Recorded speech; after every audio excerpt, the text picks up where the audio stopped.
Hello, welcome to our Tuesday morning chit chats with yours truly, of course, Devon Battaglia with Inner Spark.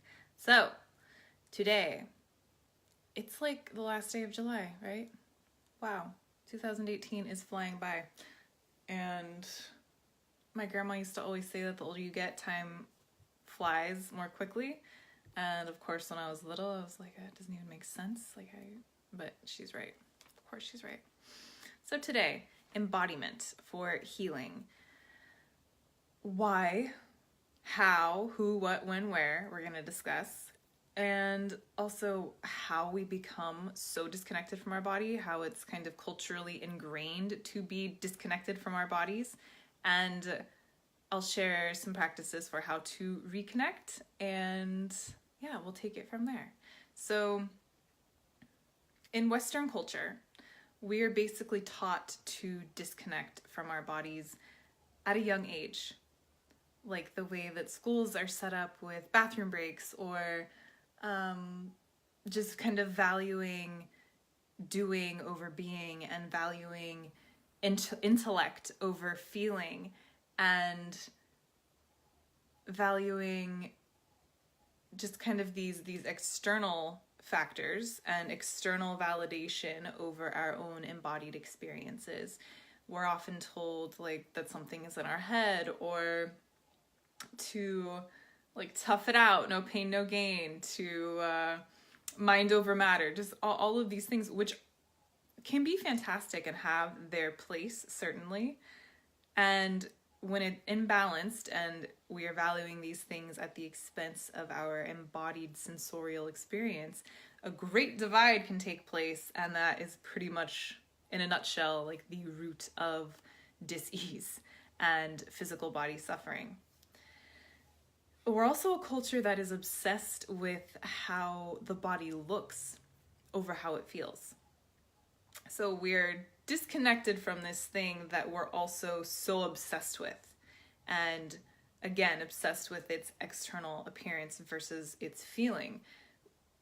We beat the physical body into submission with grueling workouts that have kind of become super mainstream in the last couple of years. We have that no pain, no gain, like I said, mentality.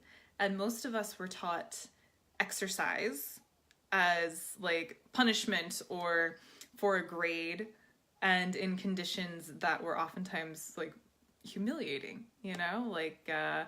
middle school, hi Millie, middle school locker rooms and things like that, and being, punished with go run a mile. So there's, from the get-go, this imbalanced disconnection relationship.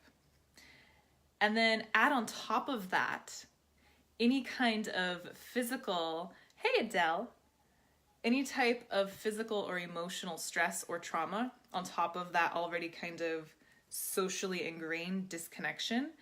And we've got the perfect conditions for dissociating from the physical body and retreating into a space of hyper-intellectualism, where we think we can think our way out of any problem or any challenge without using the body at all. And so practicing intentional movement and conscious embodiment is the way. It's the way. It's the way to integrate the multi-dimensional being that we are, and it's the way back into the physical body, because this place is where truth lives. The physical body is our anchor, and its sensorial abilities, so touch and sight and sound and taste and smell, these sensorial abilities allow us to fully engage with the tangible world around us and to take in information in real time, to be anchored in what is happening right here and now, how am I perceiving it, and what do I need?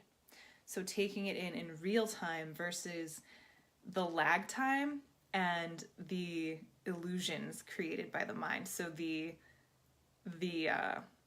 lens that we have. Hey Amy, thanks for being here.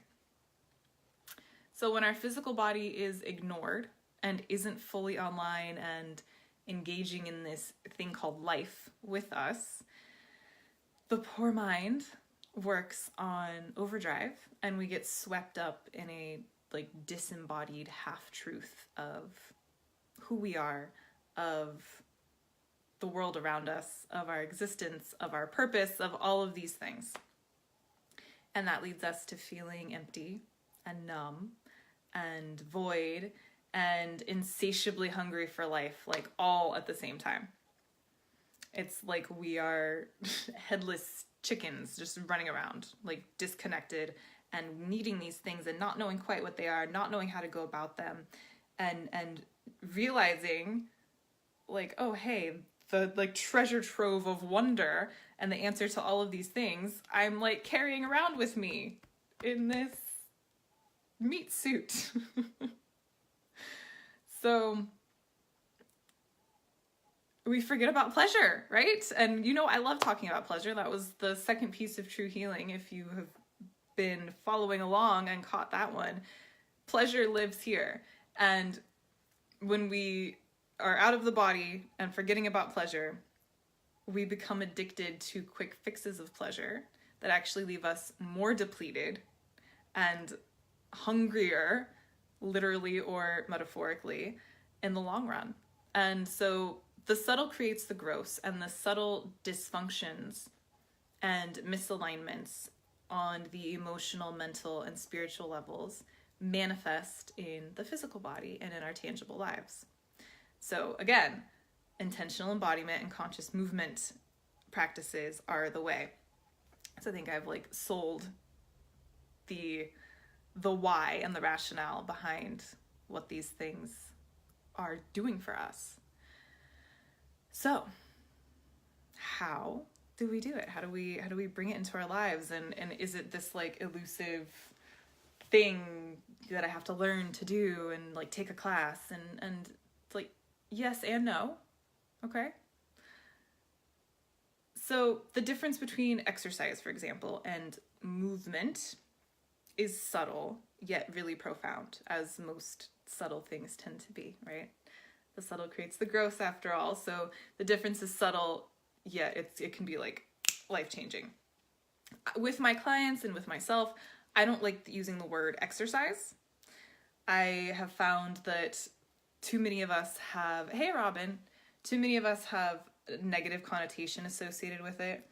And because many of us are exercising for the wrong reasons, it's actually putting a wedge further between us and our bodies. Hey Nicole. So have you guys ever experienced this? I know I have, especially when I was younger. Exercise was like punishment. I didn't give a shit if my body didn't feel like doing something. I was gonna make it do it. And it was all from, like I said in the beginning, this external thing versus what my body actually needs. And that's where a lot of us get really confused, because we're like, well, I exercise, so therefore I'm embodied. It's kind of like, I think therefore I am. Well, kind of, not all the way the truth. So exercise does not make you embodied. It's not a conscious embodiment practice in and of itself. And Robin says, funny that you say that. Exercise for so long, I wondered why I didn't like it. I had all kinds of things I believed exercise had to be. Totally. We get so caught up in our perception of what it needs to be. It needs to be grueling. Before you got on, I was talking about our culture and its no pain, no gain mentality. So if you're not like sweating bullets and throwing weights around, then what's the point? Right? It's kind of rooted in this external thing, rooted in self-punishment, rooted in a form of control, you know, and I'm generalizing here. You might be like, I've never had this experience. Good for you. You know, you're one of the lucky few. So back to the embodiment thing, it's kind of like I think therefore I am. Well, I exercise, so I'm embodied. I'm doing embodiment practices, and not necessarily. So movement, that's what I like to call exercise when I talk to my clients, or when I, you know, am planning my schedule for the week and my movement schedule. Intentional movement is different. And these are the ways to begin to create this relationship and bridge this divide between you and your body. So intentional movement values feeling and sensing over anything else, over calorie burns and sweat and WODs and all of these things, which do have their place. Sure, everything is here for us, and everything has a place and a time and a season and a reason, and perhaps is serving us. My intention is to empower us with different ways of looking at things and to arm us with like a whole bunch of beautiful resources in our medicine bag. Okay? So intentional movement, like I said, serves as that bridge. And it allows us to begin this process of becoming fully embodied. And by fully embodied, I mean noticing that sensorial experience. So touch, sight, sound, smell, just internal sensations, tingles and warmth, and the way that just the energy will pulsate through your body, however you experience this in your physical being at any given time, because it's always fluctuating, it's always changing. So it's feeling your body from the inside out and the outside in. It's observing the subtle interplay between your environment and your senses, and your emotions and your physical body. And using the body as the anchor and the translator and the messenger that it is to allow us to find more peace and ease. This also, one of the most profound and healing benefits of shifting our perspective like that and coming into intentional movement is the emotional fluidity that it allows us to bring and to presence and to flow with. So everything that has ever happened to you, and you've heard me say this a million times, lives in your body. Everything that's ever happened to you, everything that you have ever wanted to say or haven't said, everything that you have ever witnessed, everything is here. And your responses to all of these things are still in here as well.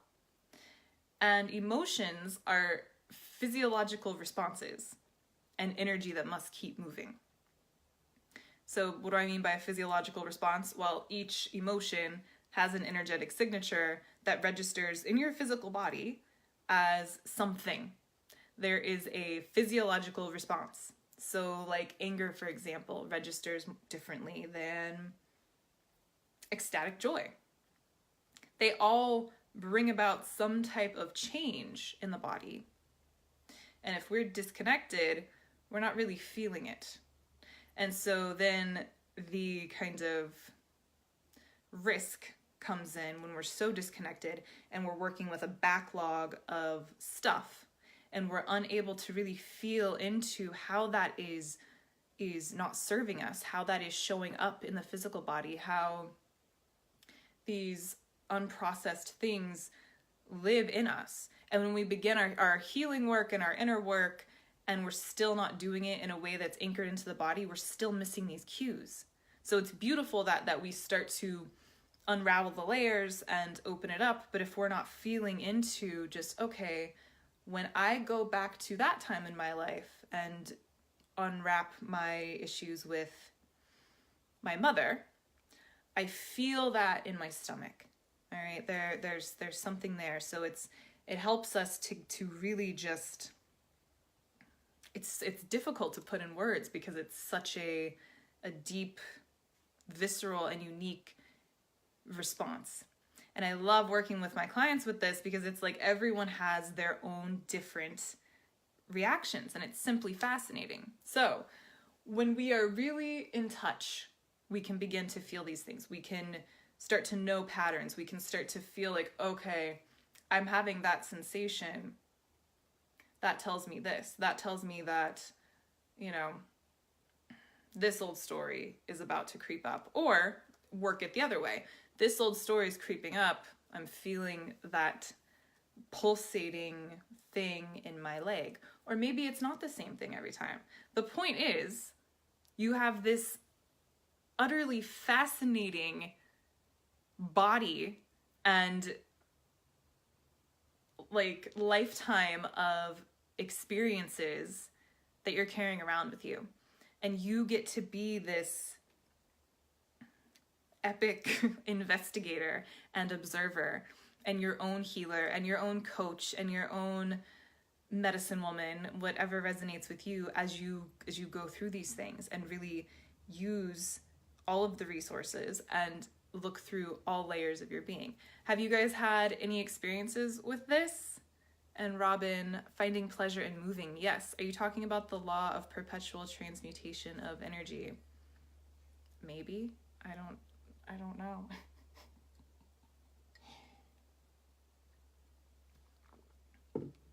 So, when we stifle the flow, like I said, and Robin, say more about that. Maybe it's called something else. I'm just talking about my experiences.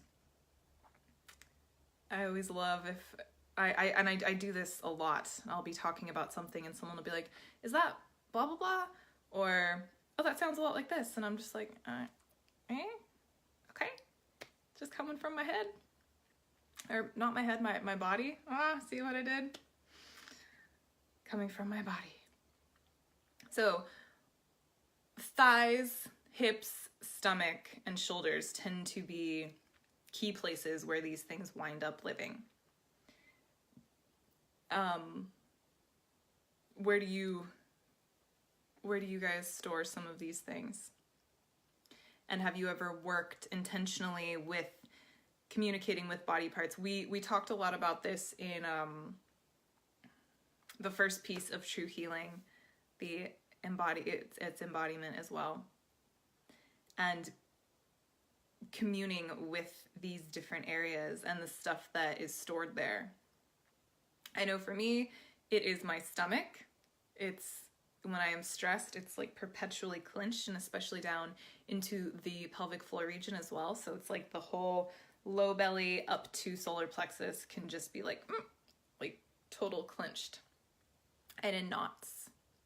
Adele has a lot of tension in her jaw, neck, and shoulders. I think it might be to do with unexpressed emotion. Totally. Yes, it is. Absolutely.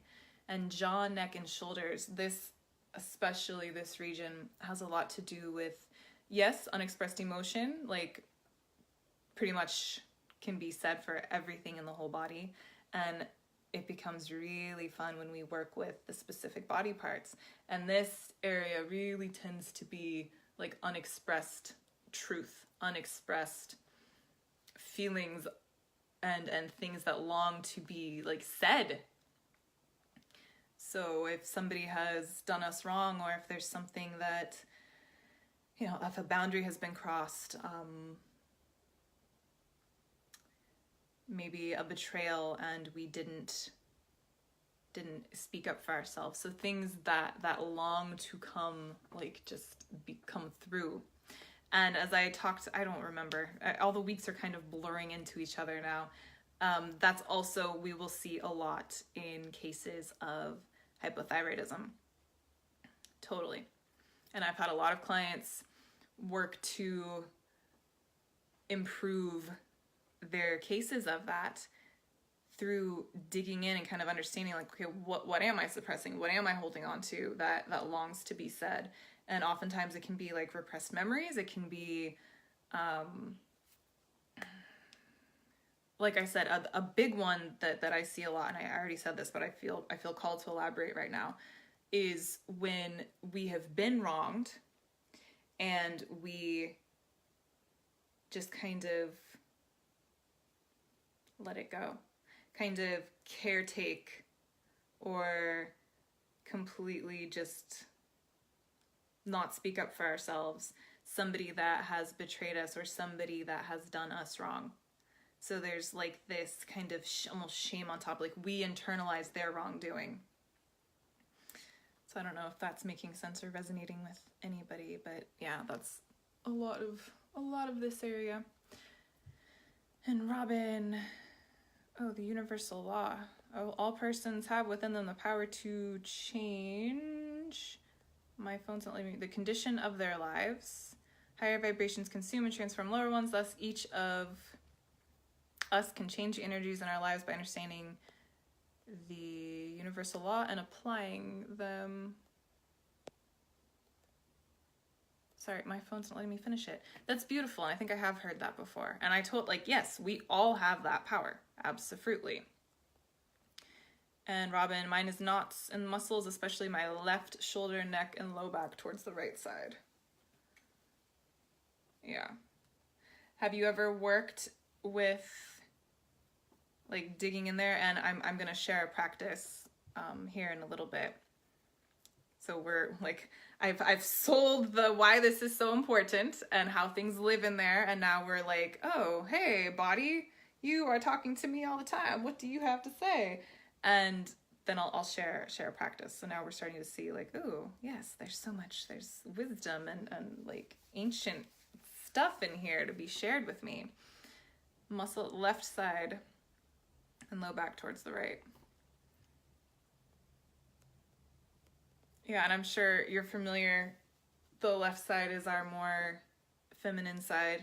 The right side is our more masculine side, or the yang and the yin side. And neck and shoulder. So getting into like, what am I carrying? What burden is here? Maybe where am I being too rigid and not able to look and see another way? Maybe stuck in more way than one. Anything pelvis and low back typically has to do with lack of support and fears, lots of fears. And again, these are just things to begin to think about. All of us are so unique with our own stories and our own experiences and our own individual challenges that there's really no like blanket one size fits all. You know, we can't go Google tight stomach. What does that mean? It's like, it might get you to start thinking, but the only way to truly heal is to feel. To really get in there and to understand it is to feel it with yourself. And I'll get to the practices in a second. I'd love to see Amy. I spontaneously injured my back a few years ago when things in my life were very chaotic. Yes. Since then, I've noticed that the pain returns when I feel unbalanced or my life becomes chaotic again. It's usually a sign for me to reassess certain things in my life. Yeah, I hear that theme. I totally hear that theme. So whenever things are becoming chaotic again, she speaks to you. And she's like, hey, this is not working. And I'm literally going to like force you to slow down and to reassess, because you can't you can't be as physically active and going. And this is really, this Meatsuit is really just a reflection of everything on the inside. So she needs your attention. She needs you to slow down. And I also imagine, aside from just getting your attention, that she probably has some answers for you and some clarity. So slowing down and being with her and communicating with her, I think would be very, very telling and insightful. Okay. So anchoring into these vessels and communicating with them and feeling the sensations and the challenge points and the pain points, or places that are disconnected and feel numb, or when we're dealing with physical health challenges. So I brought up the hypothyroidism analogy, and certainly anything else that we're experiencing, we can begin to see that stuff is stored and we're carrying it with us, and it's gone from the subtle to our gross experience in our physical body, and it's here. And we can then feel safe and anchored in our body to then explore some of the emotions and things that are associated with them. When that component's missing, we may end up fearing our emotions and feeling ashamed of them, and then allow them to continue to suppress, and then the cycle kind of perpetuates. So kind of that first step is to really like feel and come home. And I want to share an exercise with you. Like I said, this topic is this week's blog post and podcast episode. So there is so much more about this and other exercises that are on this week's blog post at innerspark.life/blog. And then on our podcast, Subtle Medicine, this week's episode is all about this in much more depth. I wanted to like dialogue and hear your guys' experience and also share this exercise. So this is about impulsive movement and your emotions. Because you know me, I love our emotional body, and emotional stagnation is like what's wrong with the world, period. So to begin this, you can do it right now with me if you would like, or you can try it later on. When engaging with the physical body, it's always nice to kind of ground and check in any way that feels good for you. So I like to just come to a comfortable seat, keep it nice and simple, and close my eyes. And connect with your breath.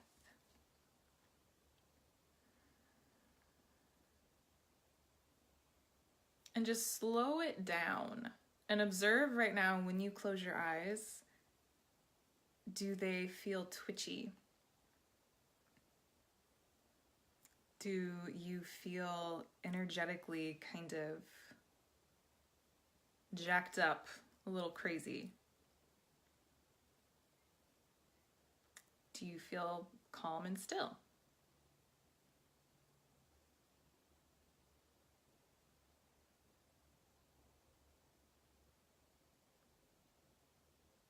So deepening the breath, long, slow, deep, full inhales and exhales.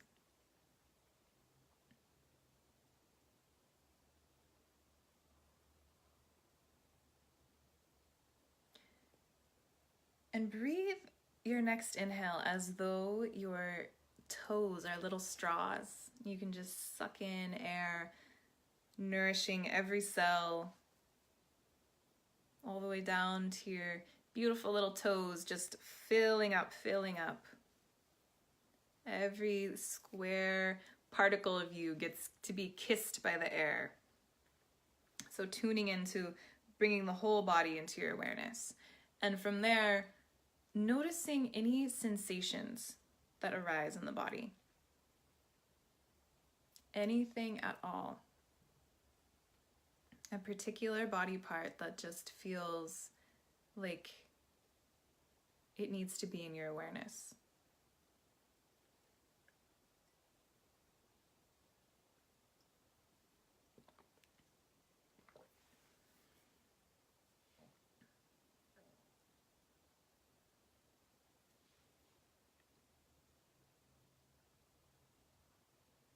And then from there, noticing any emotions that are present for you. And we're not thinking or judging or criticizing. You are simply allowing your physical body to speak to you.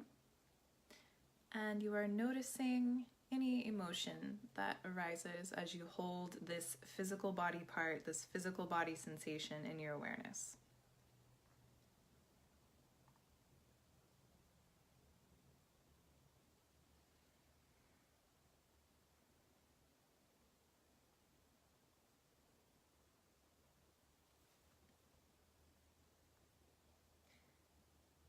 And then from here, allow yourself to keep this sensation, this physical body sensation in your awareness, and allow yourself to begin to follow the impulse to move. So as though your body and this emotion were having a dialogue through movement. And you can stay seated or you can come up in whatever space you're in, come standing, and just allow yourself to impulsively move. Follow the impulse to allow this emotion to move into the physical body and to move with it.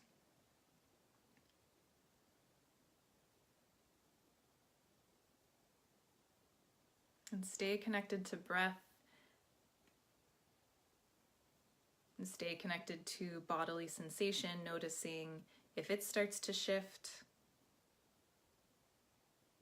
And feeling the emotion arise and move and shift and change as well. Give yourself a few more breath cycles with this one. You can visit this again, and I hope you do.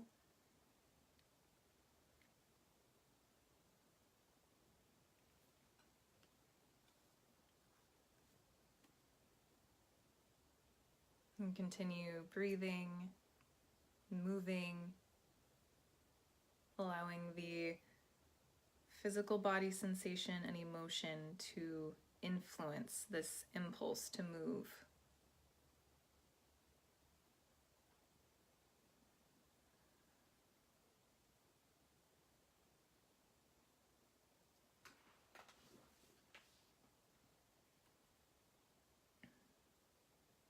And if you've gotten up from your seat, I invite you to come back and just take a big breath and kind of exhale out your mouth, shake it out, and return.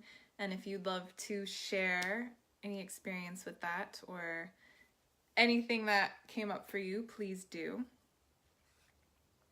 I'll give you a few moments to do that. Pop it into the chat box. And like I said, this topic, I love this topic, and it's so broad, and there's so many different things to touch on and to talk about. And I mean, I could come on here every single day for the next 2 months and still have stuff to say. So especially the interplay between kind of being disembodied and the way that dis-ease breeds in our lives on the physical level, on the emotional level, the mental level, and the spiritual level. It's so tied. So this is just like a barely scratching the surface here. And I, like I said, invite you to go check out this week's blog post at innerspark.life/blog and this week's episode of Subtle Medicine. And I invite you to, as you move your body this week, if it's in exercise, which we're not using that word, or if it's just kind of walking to the bathroom or to your car, I invite you to seek to move your body in ways that are conscious and intentional and that allow your body's innate wisdom to lead. And always tuning into what he or she needs and asking, what will serve me best in this moment? Am I thirsty? Am I hungry? Am I cold? Am I hot? And when you feel that chaos start to build, because it does, it's 2018 on planet Earth, like, gets a little heavy out there, a little chaotic, come back to the body. Primarily the feet. That's typically where we will first start to numb out of as the energy rises up to our head so we can shift into our hyper-intellectual ways. Yeah. So that is my invitation to you for this week. And keep playing with that practice. There are a few more practices on the blog and ones that I shared in the podcast that I invite you to check out. And yeah, if there's no comments,